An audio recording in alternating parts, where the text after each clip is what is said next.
Welcome to Sips with the Sorial. I'm Jenna. I'm Danielle. And I'm Dina. And we're just three best friends who like to get together and talk about books. We would love for you to follow along with us each week, just like a book club. We will tell you the week before what book we are discussing so you can make sure you've read it. If you check out our Insta, each of us likes to make art, so we will post our art interpretations for each book. But today we have a very special guest. We're privileged to be interviewing the author Penn Cole. She is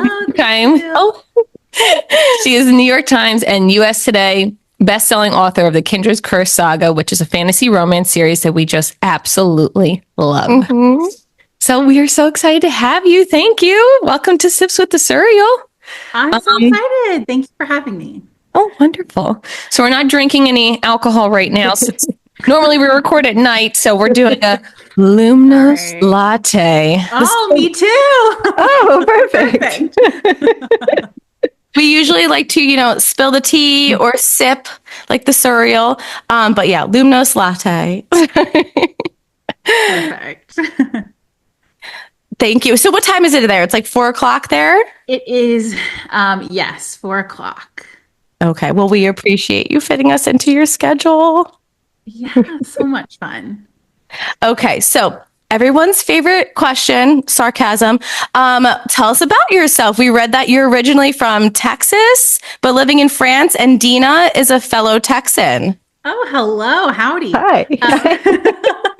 Yes, I am born and raised in Dallas, Texas, and lived there pretty much my whole life. And then I moved to France. I originally moved to France in the early 2010s, the first time around with my husband. Then we moved back to the US, and now we're back here in France. I think, hopefully, knock on wood, to stay long term. Oh, nice. But every time I say, no, we're not moving again, the universe is like, haha, surprise. So I'm not saying that anymore. But yes, we love living here. My husband is also from the US. He's from Louisiana. So we have no ties to France, really, except we just love it here and love, the culture and the way of life. So it's a fun little adventure. That's awesome. So how are the Parisians to an expat? Like, are they nice? Yes and no. I mean, it's the French are very, I like to describe them as like M&Ms, right? Hard candy shell. Okay. But like very sweet and warm on the inside. It can be a little hard to break in because they vary. And I really like this about them. They're very loyal to the people they grew up with, and they have a small friend group, and they tend to see their friends like every week, if not a couple of days a week. Whereas I feel like in the US, a lot of times we get caught up in the hustle, and we can go months without seeing close friends just because we're so busy with work and other things. And so to the French, like to my US friends, I might see them only twice a year, and I still feel like we're good friends. But the French, if they're not seeing you on a regular basis, they don't feel, I think, like you're like in their tight circle. So it's been fun to kind of try and like make our way in, by making new friends and spending quality time with them. Oh, do you speak French? I do, badly. On paper, I'm fluent. I don't think I'm fluent at all. I don't think a French person would say that I'm fluent, but taking lots of classes. It's difficult because I work in English, obviously, and write in English, and I'm talking to readers all day in English. So we live in a little bit of an English bubble here. But I'm working on it. Hey, it's more than I could say. I know that's. I think that's impressive. Because it's very, very hard to learn another language. So that's super impressive. Especially as an adult, for sure. Yes. Our brains aren't very kind to us as we get older. No, they're not. So as an author, who are your personal favorite authors? Who inspires you? So many people. I feel like every day I find a new author that I'm like, they are doing really cool, interesting things, or, different books blowing up that I'm like, oh, this is so unique or so interesting. I feel so honored to be in the romantasy genre because it's not just great books. I was raised on romantasy. I love romantasy, but the people are so good. You know what I mean? Like I know so many of these authors now as friends. And I just know what good people they are too. So that that's such a wonderful thing. The first author that really inspired me to become a romantasy author is someone named Jacqueline Carey. She wrote a trilogy that I think the first book is Cushiel's Dart, and it was published 25 years ago. I mean, it's not recent, but it for me at least was kind of like the mother of romantasy. It was the first one I remember seeing on shelves. I think the first one that really kind of blew up along with like Anne Bishop around the same time. And it sort of laid the foundations of what we now see in a lot of romantasy books. So that's always the one that's kind of my go-to when people ask me what author inspired me, because she's the reason I think that I'm a romantasy author today. She was your gateway drug. She was. She was ACOTAR before ACOTAR was ACOTAR. Yeah. Love it. Love it. Now, I know you're currently writing, you said, so maybe you're not reading any other books. I was going to say who's on your nightstand right now, but I don't know if you read and write at this. The only book I'm touching right now is Burn. I've been reading in the little pockets where I can. I've been reading a lot of contemporary romance because I can't really read fantasy while I'm drafting. So I've been getting into hockey romance a little bit lately because I can of like read them in an afternoon or something and get like just a dose of dopamine and really sweet ones. One of my favorites is Stephanie Archer, for the Vancouver Storm series. I love hers because there's no third act breakup ever. And her men are always just like the nicest guys. There's no like jerks, Okay, yeah. They're all nice. And so I know I can read her books and just come out feeling like happy and like lovey and swoony. And it's the best dopamine hit. That's great. I like that. Our friend Megan is going to love that. She is the original person who told me about your books, and she loves the hockey romances. So she's going to be giddy when she hears this. Perfect. So delving into you a little bit more, how long did it take you to write each book? Did it just flow out of you, like this beautiful story of Diem? It was very different for each book. So Spark it was like in my brain needing to get out, and it just forced its way onto the paper very quickly. I think I wrote the whole thing in about 6 weeks, maybe a little bit less. Wow. I couldn't stop writing. I was doing thousands of words a day because I just needed to get it out of my head. And Glow took a little bit longer. I think it was like 2-ish months that it took me to write that one. It took me 8 months to write. Well, have you seen the heft on that one? Yeah, a little bit longer. But also, I think one thing I've learned, this is my first series. So one thing I've kind of learned as I've progressed is how different each book in the series is. Like a beginning book versus a middle book versus an end book. And Heat, I think, took longer, not just because it's so long, but because at that point we really know the characters really well. And I have to really think about, like in Spark and Glow, I'm kind of thinking, okay, what are their motivations? What would they do? And I get to make it up because it's kind of the first time we're seeing them. But in Heat, it's a lot more about staying consistent, right? And like, okay, what authentically would this character do based on the backstory I've laid out for them, based on their values, their priorities. And I really agonized over getting that right and making sure that every decision they make is really true to who they are as a person. And that just required a lot of time and thinking. And that's also part of why Burn has taken a million years. Because, not only am I agonizing over all of that, but also how do I give them the end that each of them deserves and that, is right for their story. It's been rough. Is Burn going to be the last one in the series? It is. Oh, yeah. It's a true end. It's not going to be one of those like, oh, well, I leave things open and it's up for interpretation. It is a clean ending. We appreciate that. A conclusion. Yes, a conclusion. Okay. Yeah. We appreciate that very greatly. So we can wait then. If it's the last one, it's got to savor it. We'll wait. Just keep rereading Heat. Yeah, exactly. Isn't my favorite. I don't know. I love Glow. So Glow is when I was like, I'm so heavily invested, I'm breathing this series now. And then I was just like, you need to read this. Like everybody I talked to, I was like, have you read this yet? You need to read it. And then here we are. And Glow is my favorite also. Oh, yeah.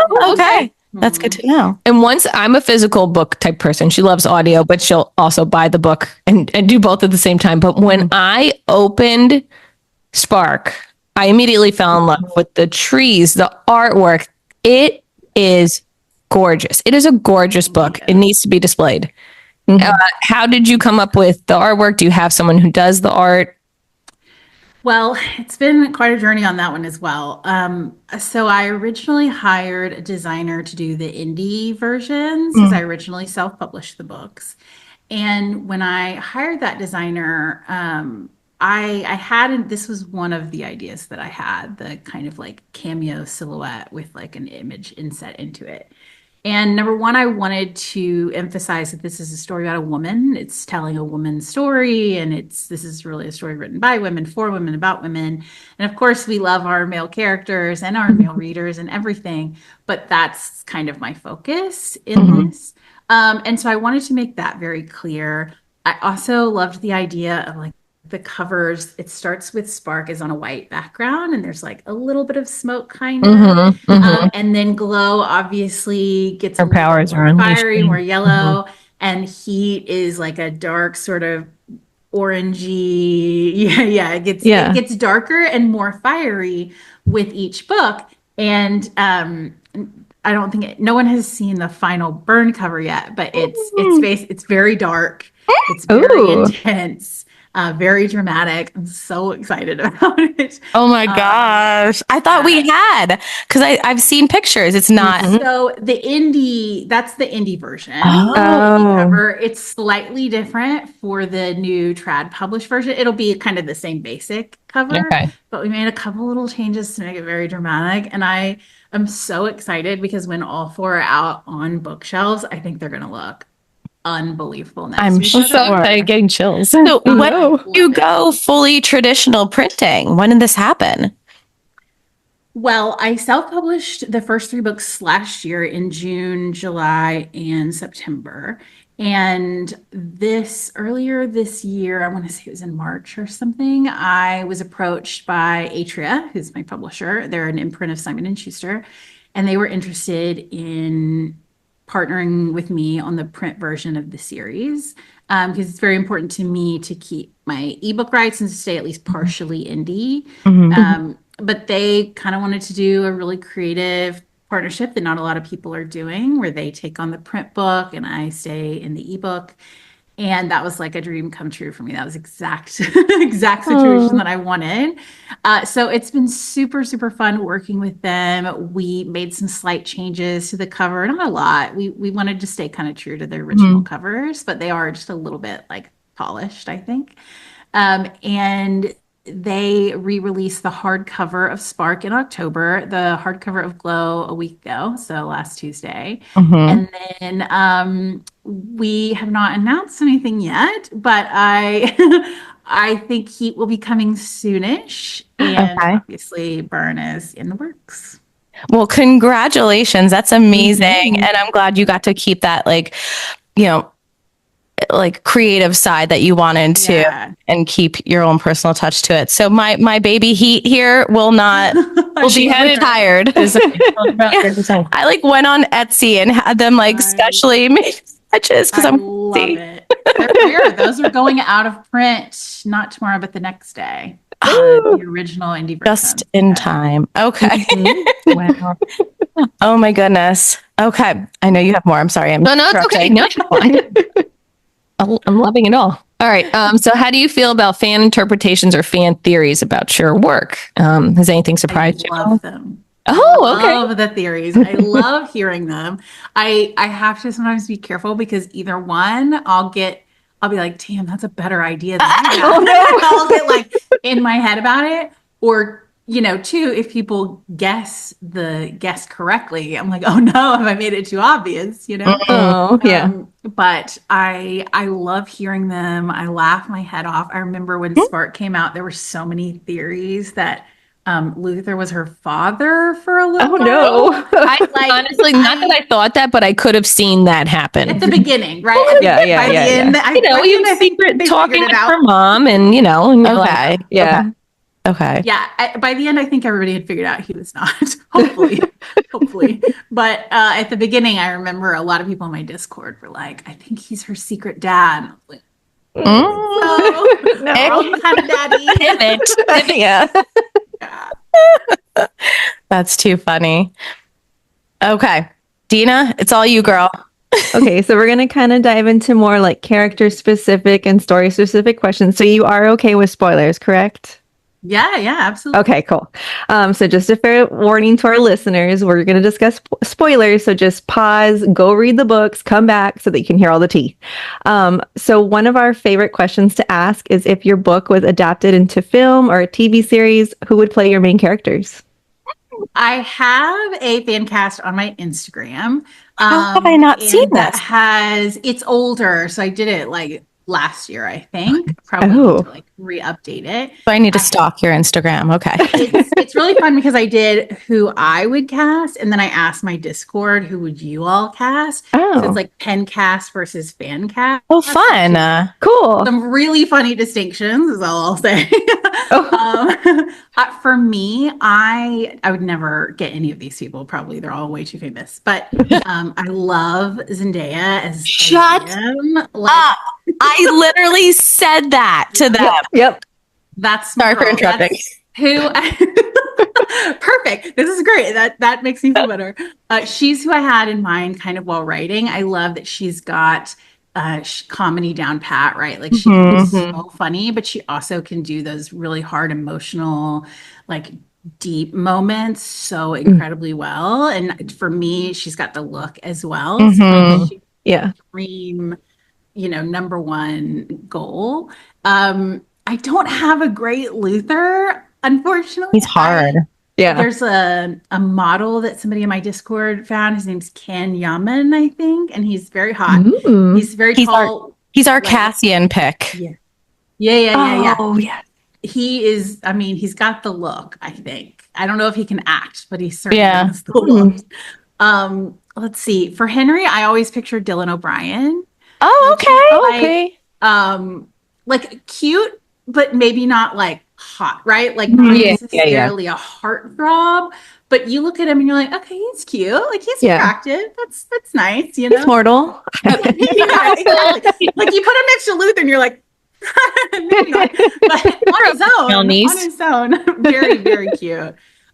For Teller, he's kind of too old, but he has like that baby face. Jordan Fisher, who I am obsessed with. Oh, yes. Who's actually reading the series right now, which I'm freaking out about. He posted on his Goodreads that he's reading it, so I'm totally fine. I'm not freaking at all. Amazing. He has that just like sweet face that kind of makes him look like just a nice guy, Absolutely. I sort of picture Teller is just looking like this really sweet, nice guy. Yes.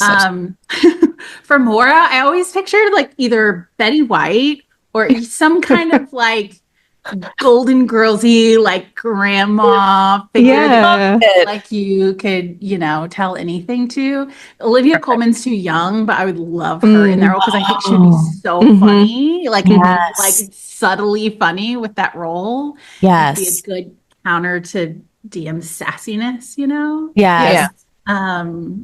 Who else have I? Karen? Who would you have? Karen is 1000% Chris Hemsworth in Thor in Love, like drunk Thor, when he's going through his like rough patch. Yes. That's Taryn. Oh, that makes me love him even more. Right? He's my fave. Oh my gosh. Obsessed. Love him.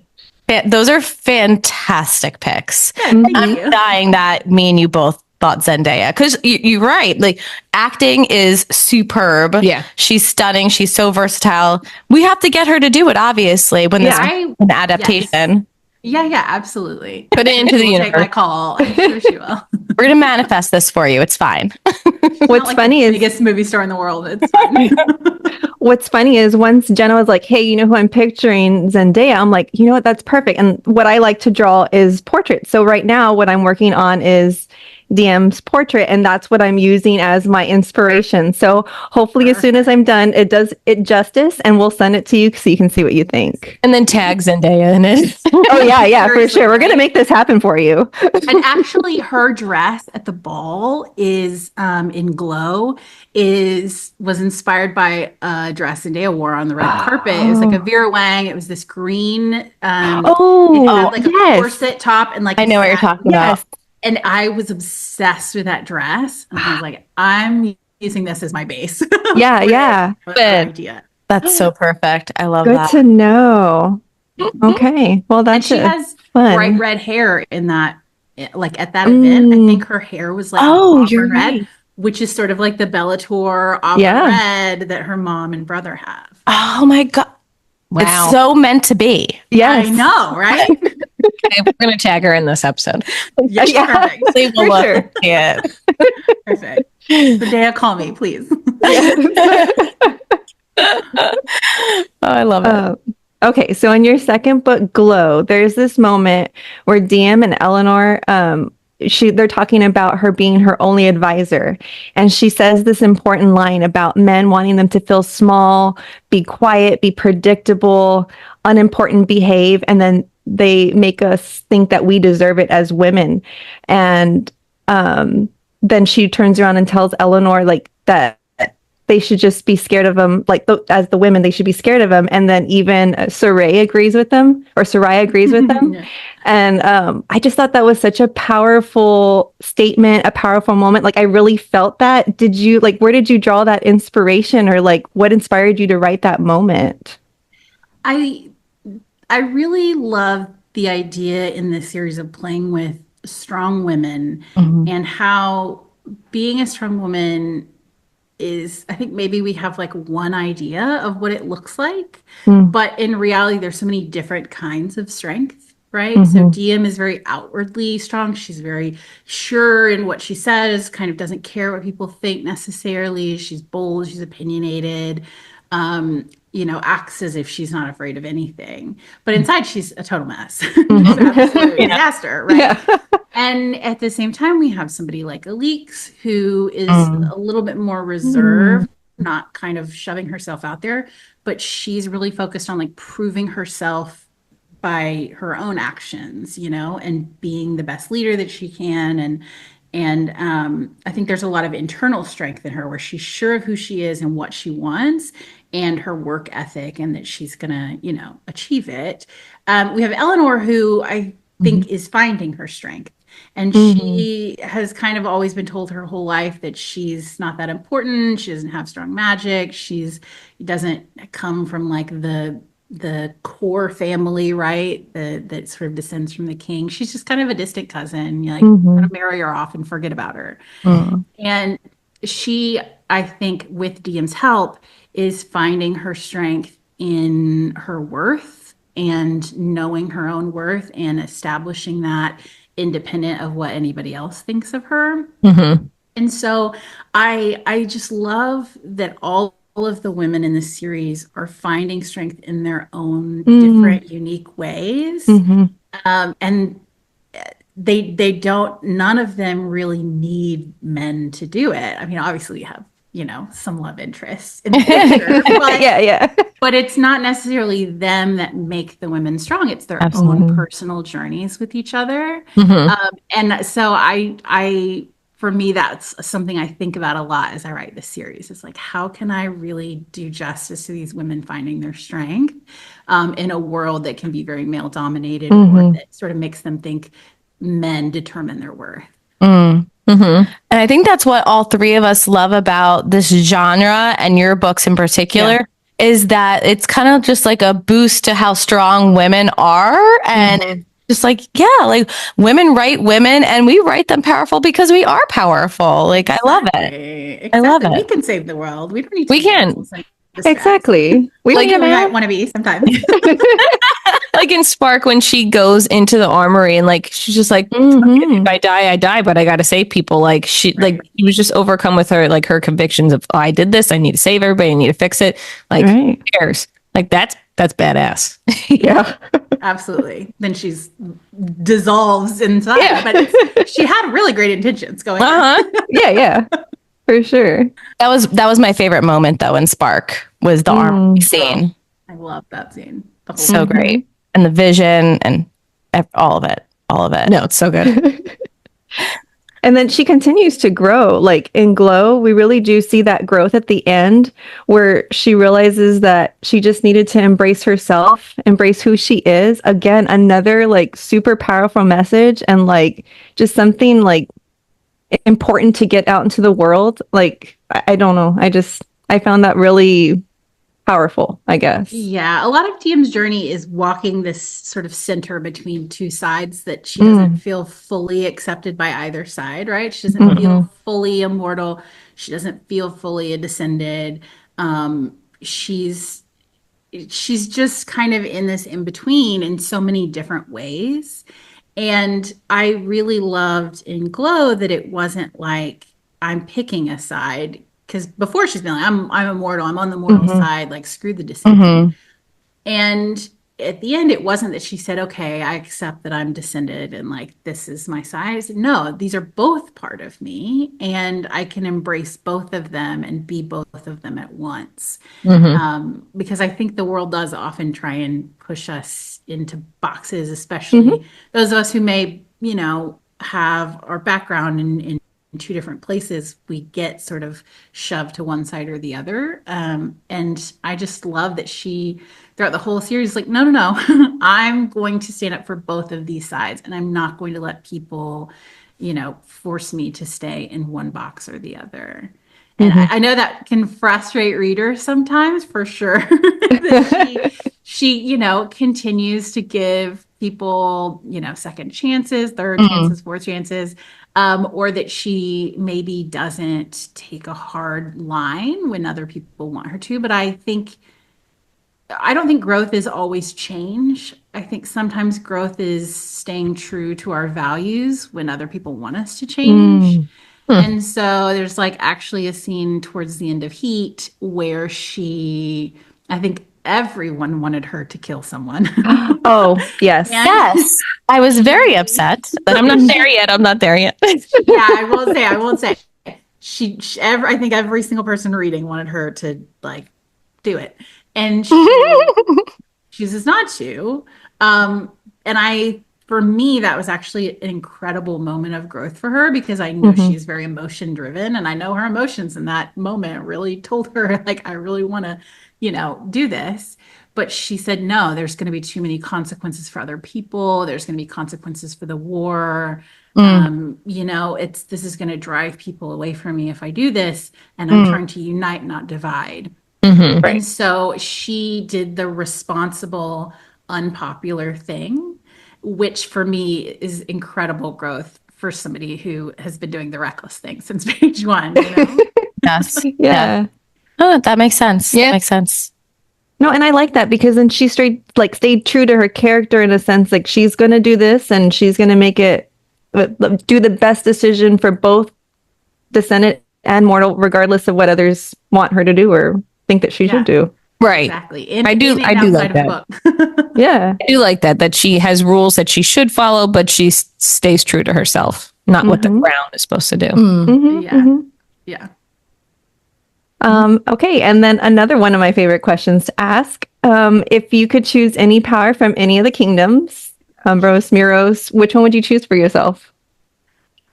I have always thought healing, if like the true answer, I think, is healing, because if I could heal, then I would never lose the people that I care about, right? Like you would keep your friends, your family. And I think that if I'm being like real is what I would probably want most.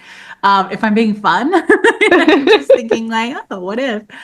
I definitely would not want Umbros magic. I do not want to know what people think about me. I know, right? Absolutely not.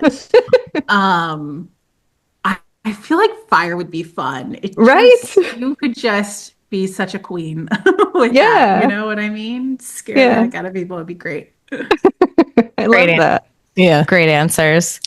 So the personality of Sarai is spectacular. She's my fan art that I'm doing in the middle of doing. So you described this mythical creature so well. The bond between the crown and the Gryverns is beautiful. What made you choose Gryverns as the mythical creature in your story? I love an animal sidekick. I'm a sucker for it. It's one of my favorite tropes in fantasy and just generally, really. I love dragons, especially dragons that have a lot of personality. I think that's so fun. But I wanted to do it, but I didn't want to just do another dragon book. You know what I mean? I wanted to take a little bit of a twist on it.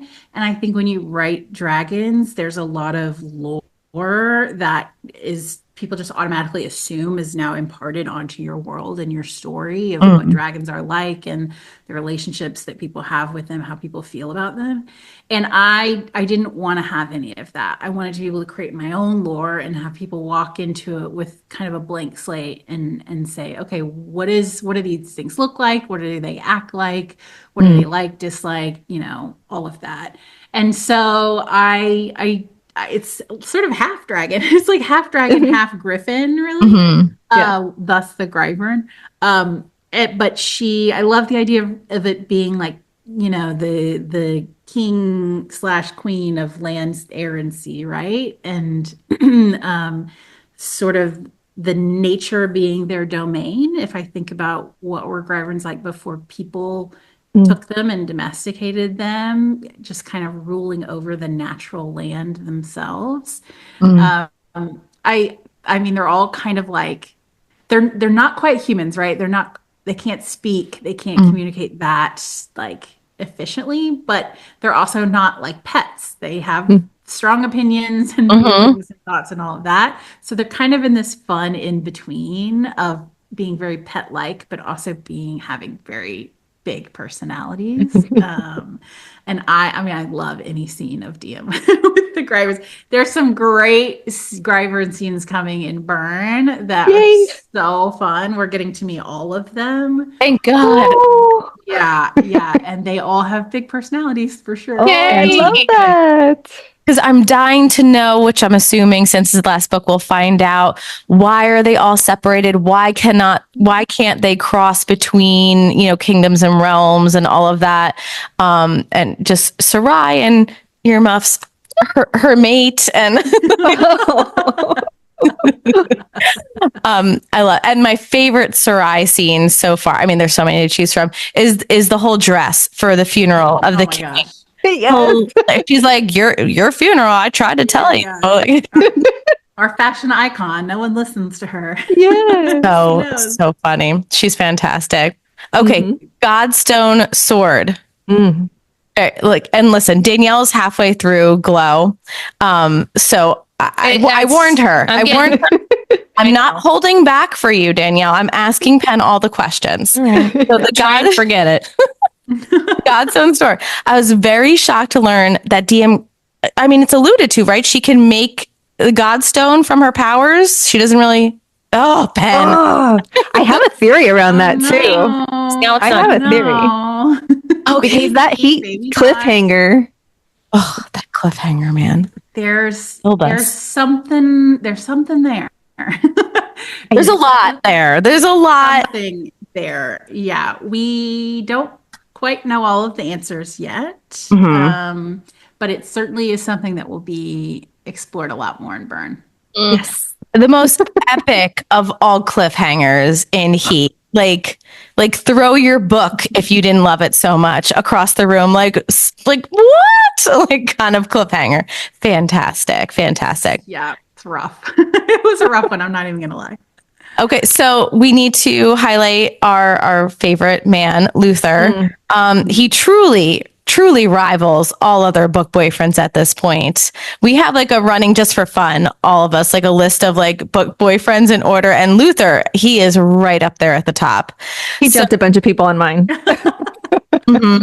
He is a very high pedestal in our life right now. So loyal, especially in the epic, like challenging scene in book 2.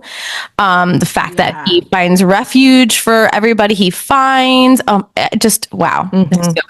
So, any inspiration for making such a beautiful man?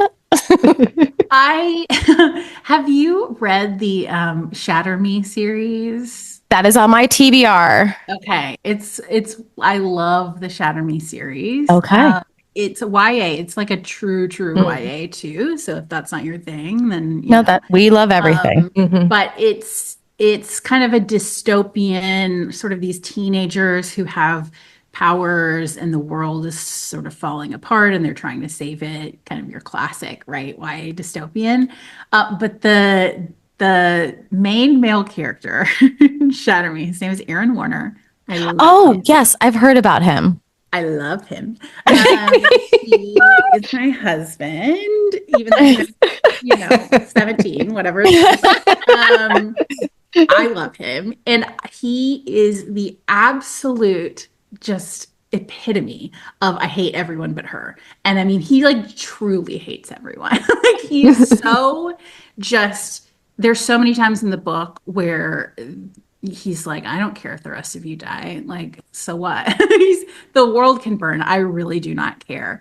And not like I'll burn the world for her. Like, no, it's fine. You can burn the world. I don't care. I'll let it die. As long as she's fine, that's all that I care about. Oh, and wow. Everybody's so constantly frustrated with him because he's so grumpy. He's so just like, does not care unless it comes to her. And then she's this world, right? And I love that about him. I'm a sucker for those kind of love interests that just are all about her. And so I wanted to ask myself, okay, who would Aaron Warner be if he grew up and got therapy and became like a little bit more well-adjusted, maybe learn how to care about other people besides this one person? And so for me, that's Luther. He's kind of like a grown-up, better, still grumpy. Aaron Warner is still grumpy for sure. But I love that Luther, he does care about other people besides, the love interest, but he doesn't like to show it. He kind of keeps it very inside. And his way of showing love is kind of keeping them all alive. Getting them out of trouble. I also think he's someone who cares very much about duty and obligation. And he has spent his entire life thinking that he has this, as we learn at the very end of Glow, there's a certain thing that happens when he's younger that makes him believe he has a certain role to play in the world. And he spends his entire life thinking that's the role that he's going to play. And of course, he does sort of end up getting to play that role, but in a very different way than he expected, for sure. It's different than he thought it would be. And I love watching kind of his excitement and like getting to fulfill that role, but also that realization of like, who am I outside of this?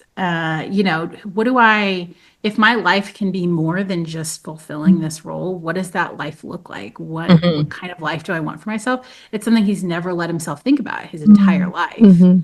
And he really doesn't start to think about it, I think, until toward the end of Heat is when he really starts to actually foresee a future for himself that isn't all about service and duty and obligation.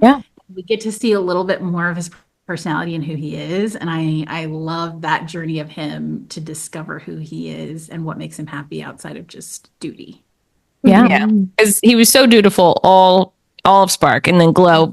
I like the line where he right after he sees Diem and Henry like making out and about to have sex, and then he's like, all right, get the hell out of here, Henry. And then he goes, when I kiss you next. Meanwhile, she's gonna marry Henry. He goes, well, when I kiss you next. And she goes, like, I love that. Like, it's a spark of like, I do know what I want sometimes. I'm not just about the crown. This mortal, I'll outlast him. I'll outlive him. I'll get my chance eventually. Like, he for a few more years. He knew his time was coming. He just didn't know how long. And the bonus chapters of our Luther bonus. Oh God, I live. Thank you. I love the bonus chapters so much. I want more of them. I'm greedy. So fun. They're so fun to write because you don't have to in the book, every chapter kind of has to do something for the plot. They have to further the plot along in some way. And so we don't get to have as many sort of purely fluffy, fun character, getting to know the character moments.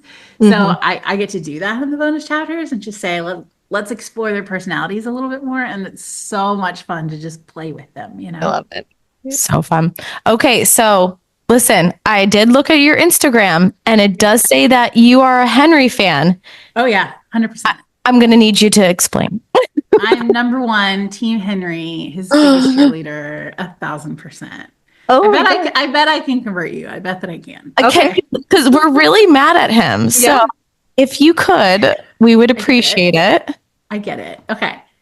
I'll say a few things about Henry. Here's my spiel, right? I think Henry has several different roles to play in the series.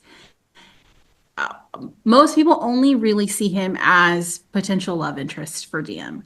And it solely in that role, I get it. There's a lot of problems there, right? They both know, I think, from pretty early on, it doesn't quite fit exactly as they want it to. But for me, that's the least interesting part about Henry's journey, and the least important part, really. His friendship with Diem it goes back almost 20 years.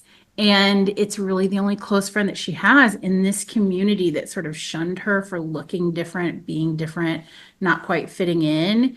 He didn't care about any of that. He said, she's cool. I like her. She's exciting and interesting and fun and bold. And I want to be a part of that.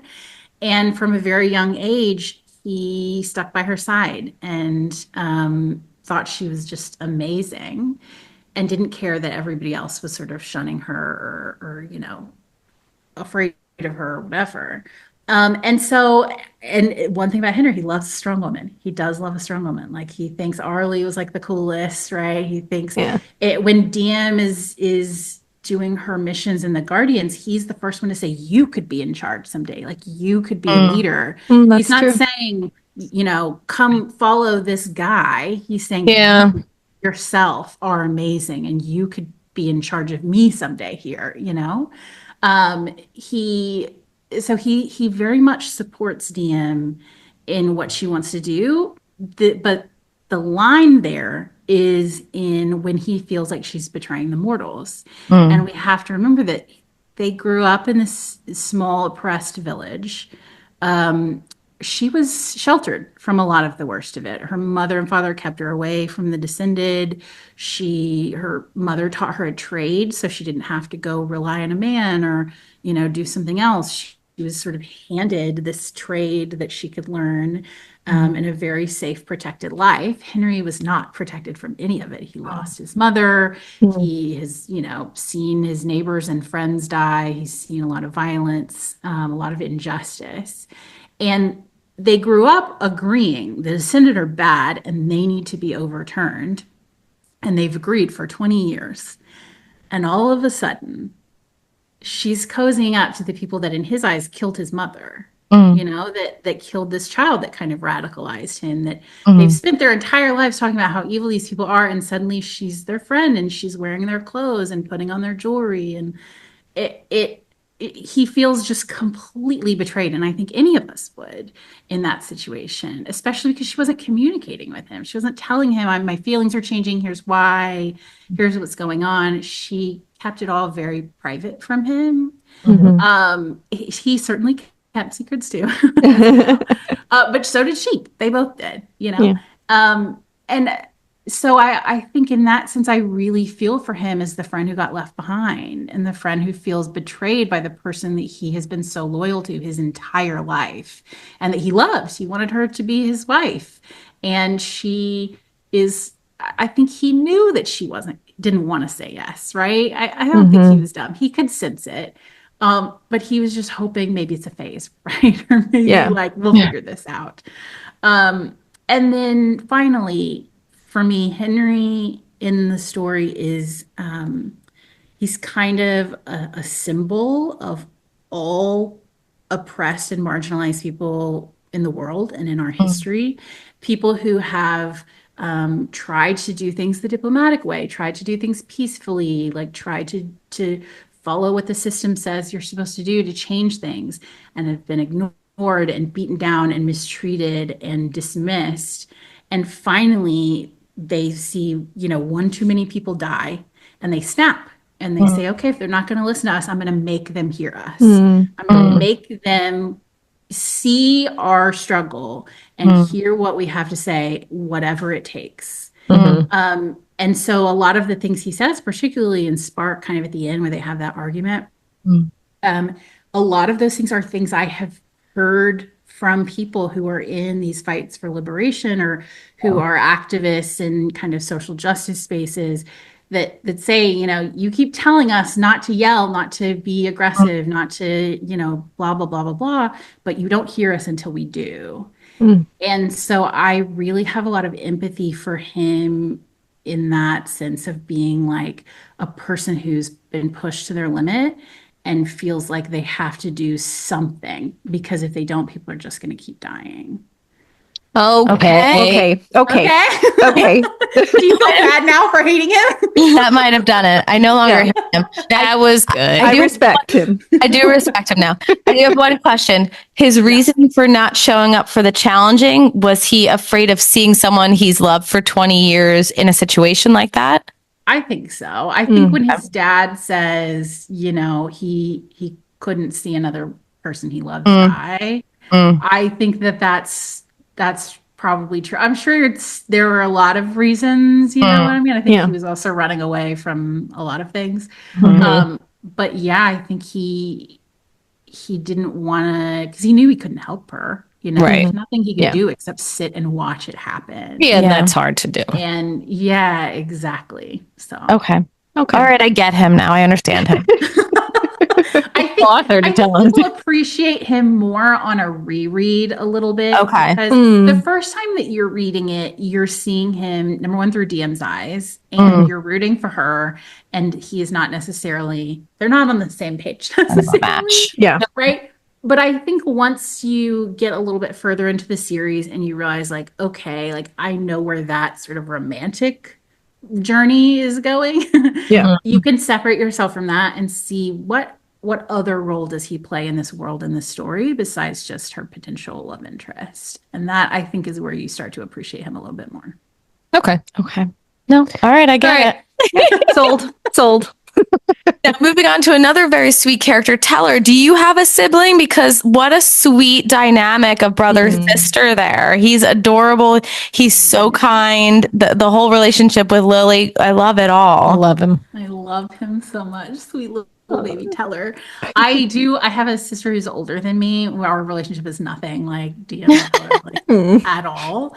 I wanted their relationship to be very real. They obviously love each other so much. They're family, but they are brother and sister. There is a lot of teasing and some fighting. They don't always agree, particularly as we get kind of later into the series. I think Diem has never seen herself as a leader, but Teller has always seen her as a leader. Chills. He's always kind of followed in her footsteps, looked to her for, is this okay? Is this right? Like, what should we be doing? And so I love that she kind of has to realize like, oh, actually I've always had this role on me. I just didn't really know it. And seeing how sometimes she's led him astray or done things that put him in danger and having to deal with the consequences of that.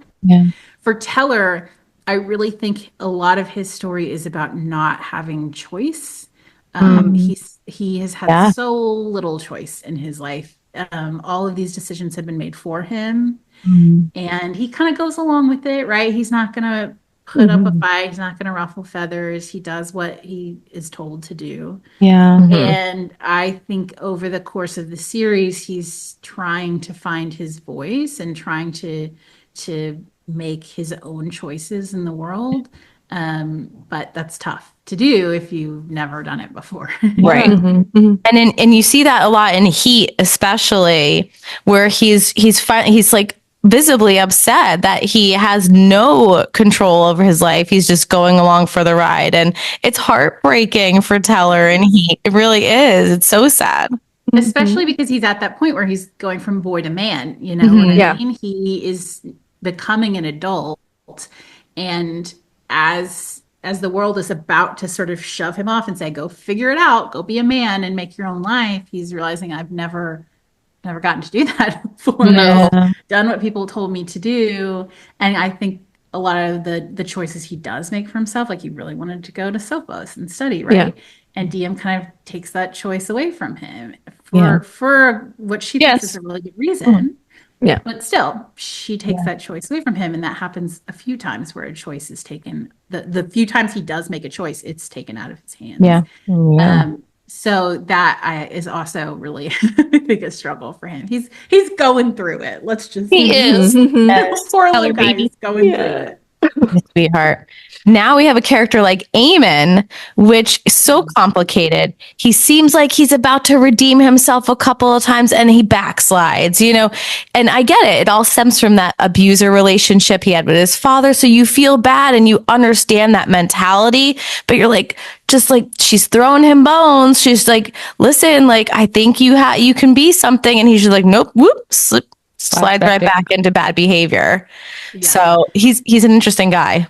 He's a really interesting character that we see more of him and his journey. And Taryn, his brother, their relationship together. There's some things we don't yet know about the two of them and why they hate each other so much. Okay. That will come out a little bit more in the future. Okay. It's very, unfortunately, very common that children of abuse often become abusers themselves. And because they subconsciously replicate that behavior because it's kind of all they know. And I think Eamon is on the precipice of falling into that trap of, is he going to become the same kind of man that his father is? Even though he for sure has his own feelings about his father. He doesn't think his father is perfect by any means, but he feels that obligation to sort of keep our secrets and present a strong family front and everything. And every character in this series has a point at which they have to make a decision that's either going to take them one way or another. And Eamon has not gotten to his yet. He's had a couple of opportunities, but he's not really had the final decision that's going to decide, is he going to choose to be a good man or not? And I don't know. We'll see. Not every character is going to make the right decision as well. Yeah. But I'm rooting for him. I'm like, buddy, you could do it. It's tough. And I think the interplay of their relationship as brothers is really interesting too. We totally touch on it a little bit in Heat. But that's an interesting relationship. Taryn is so likable. Like there's no way to not like him, that you're just like, oh my gosh, amen. He's so funny, but most funny people come from a place of trauma, Compensating, saying like comedy is like trauma plus time or something like that. It's a lot of people who are very funny and outgoing and bright like that are really broken inside. And that, I think, is very much Taryn. We have seen glimpses of it, but we have not fully explored it quite yet. And they're kind of a tale of like two sides of the coin, right? Eamon is very much kind of what you see is what you get. Taryn is a little bit more of a two-sided kind of thing. Absolutely. We'll see. So in the third book, like so much emotional torture is the best way I could say it.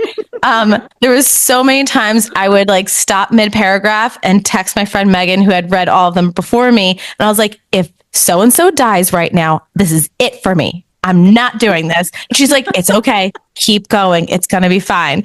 And Dina was doing the same thing. She was, because I read it before Dina, and she was like, I'm not going to survive if this person dies. I'm like, it's going to be okay. Is it okay though? Are we okay? I'm not okay. It's on the little graphics I have on Amazon, like the promotional graphics for Heat. There's one of those little trope maps where it's arrows, and one of the arrows is just like stress in all capital letters. And I think that is like spot on, the perfect trope for this book. Just capital letter stress. Constant. 1,000 pages. Constant. First You're excited, read the book. first earmuffs. First you injure Taryn. Then it's Luther. And then I'm like, wait, is Sarai gonna die? Then I'm freaking out left and right. And I'm like, no, this is not okay. This is not okay. Yeah, it was intense. Very But then you give us the lovely gift wrapped present of 2.5 books of angst and slow burn. And then Sexual tension. and then the shower scene, and then the library, and then they're like, mates, fated mates. Like, what's it was just like, okay, readers, I've put you through the ringer. Here's a present. And I'm just like, thank you. Thank you. You always get the really happy, wonderful moments right before the storm, right? Yeah. You should never, in fantasy and romantasy, you should never trust a happy chapter. No. It's always like a harbinger of doom. Yeah. Mm-hmm. No, it's a wonderful few chapters. Yeah, that's all I'll say. Okay. I do love how you incorporate the LGBTQ community in your books, the relationship between Taryn and Zelaric. So great. I love that chirpy banter back and forth between, like, I'm attracted to you, but I also think you're annoying. Like, it's so fantastic. Yeah. And obviously, like I've said this multiple times, Taryn is like my favorite character next to Luther. When he says Lumnos's tits, I lose it. Like, and like Luther is like so devout, and he's like, do not say that in front of me. Like, so irreverent, just does not care. It's great. And a couple times DM too, she like throws it out, and you're like, kept on to Taryn's bad behavior. Taryn and Diem have a very similar sense of humor, and it's very similar to my sense of humor. Love it. Absolutely inappropriate, irreverent. So I have way too much fun writing those two, especially when they interact with each other. Yes. They're just like two little peas in a pod. So I'm sure you did this on purpose, but there's so many times with Diem's character that I'm screaming at her. I'm like, Diem, it's your blood. It's your blood, Diem. Why open your eyes, baby girl? Like, it's your blood. I love her, but she frustrates me. she was very frustrating. Well, I think we forget as readers, right, that if you read a detail in a book, that usually means it's there for a reason and that the details are significant. But when we're going through our everyday lives, the fact that we cut our finger on something, or the fact that we, saw something out of the corner of our eye, we don't think about it after that initial moment. It's not like something that sticks in us. Yeah. And so I had to decide, do I treat Diem like a reader where she immediately picks up on clues because she knows everything that happens is relevant, to the plot? Yeah. No, of course not. She's new to being a healer of Descended. She doesn't understand what impacts them, what doesn't. She certainly doesn't understand Godstone at all, right? That's a complete mystery to her. And so she's kind of lost and is trying to use what she knows for healing mortals to heal the Descended. And she's not thinking about it from like a magical kind of Descended healing point of view. It's just, that's not anything she's ever had to think about in her life. So I don't think it necessarily means that she's like blind or stupid or whatever. I think she's just a person who was raised in a mortal world, and still that continues very to put sheltered blinders on her of what what exists in this Descended world. She's still kind of learning all of that. Okay, forgiven. And even in the Descended world, that's not something they would ever. No, they had they had no cure. Yeah. It's not like Luther or Taryn either would be like, oh, let's try this. Right. That's completely out of left field for all of them. So earmuffs. It's ruined. Oh, No, I'm not kidding. It's not ruined. We've saved a lot of this stuff. Yeah. yeah. Okay, all right. I'm skirting around. No, you have. You've been doing a good job. Yeah. The Perth sacrifice at the end. Were you trying to destroy us? Yes. Well, yes, it worked. Well done. It worked. Yeah. I always got to kill a good person. I visualized it. So you set it up so perfect with you could just see like it's night, like the holding on until last moment and then making that decision to save Teller, at the turning around and putting his fist, I died. I know. And so you crying? So did I. Same. For sure. I sobbed hysterically writing it. I was going to say, did you cry during emotional parts that were flowing out of you?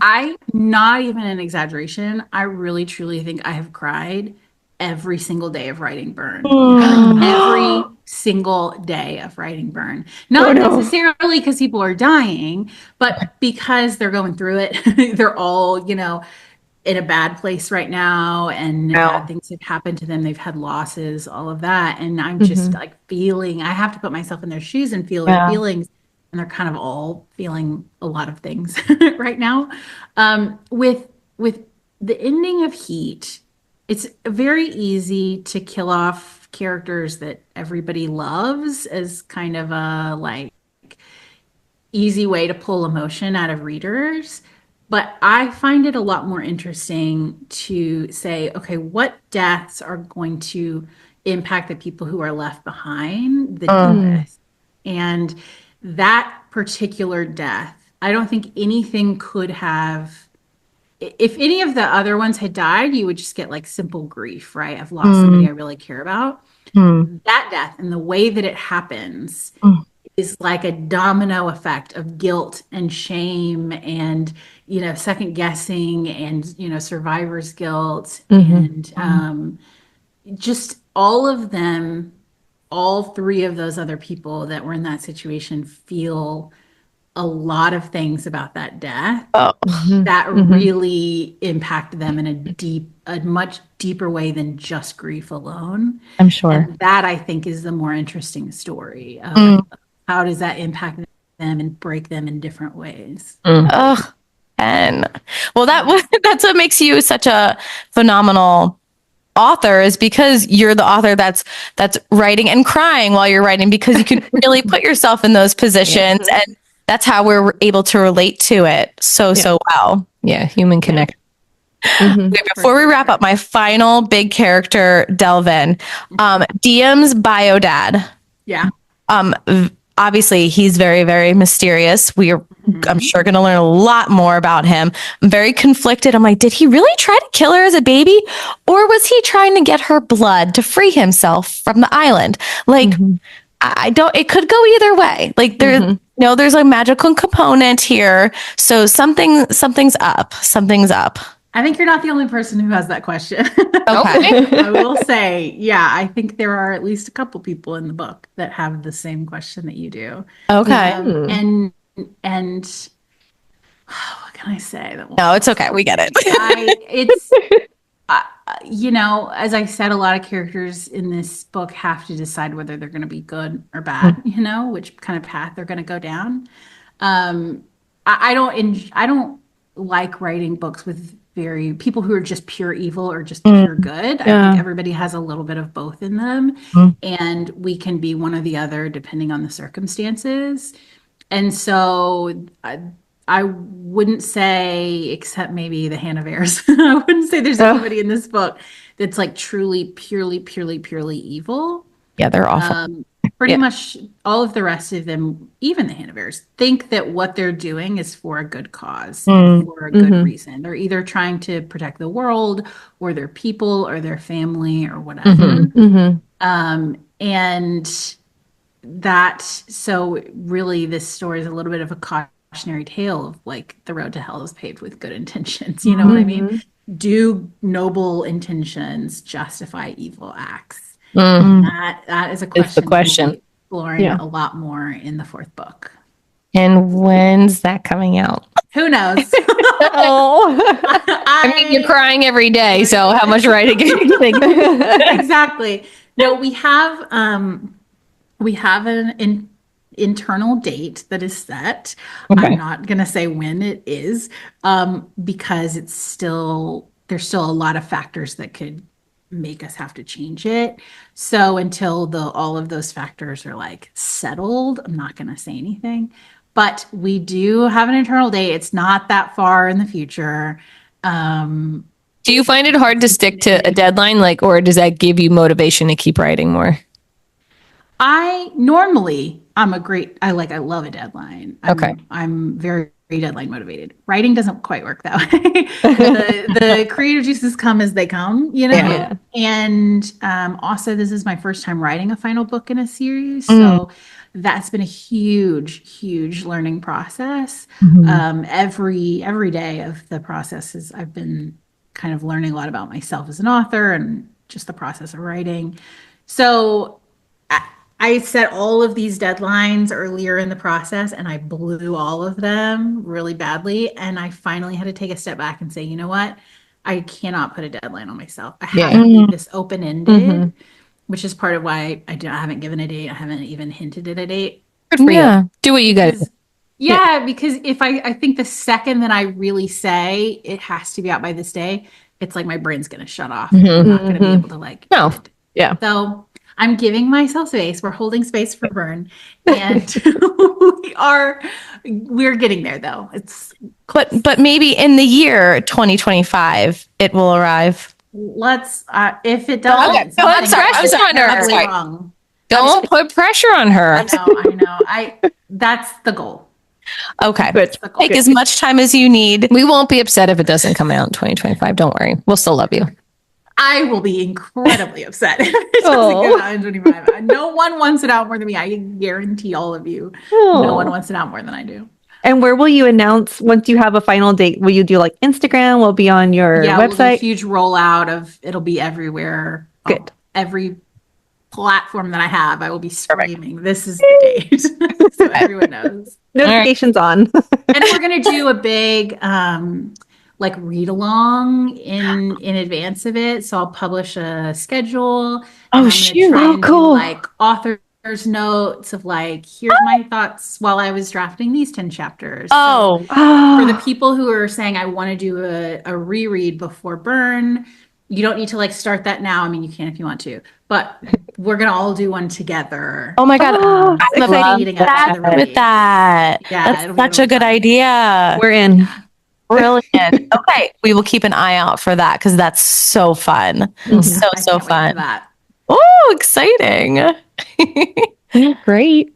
All right. So last bit, where can our listeners connect with you and learn more about your books? Shout out your handles and all that. I am at author Penn Cole on all platforms. My website is penncole.com. I'm probably most active in my Discord, which there's a link to it in my Instagram bio. Okay. And yeah, I'm pretty accessible for the most part. We try and answer every DM if we can. Don't always succeed at that. But yeah, I definitely encourage readers or other authors if they have questions about the writing process or whatever, feel free to shoot me a note. I love hearing from people. Amazing. That's so kind. That's so kind. Well, make sure you follow us everywhere that you listen. For our listeners, not you, Penn. You're busy. I mean, you can. I will also do that. You're busy. You're busy. Listen, write, rate, review, please. Follow us on Instagram at Sips with the Surreal, SURIEL.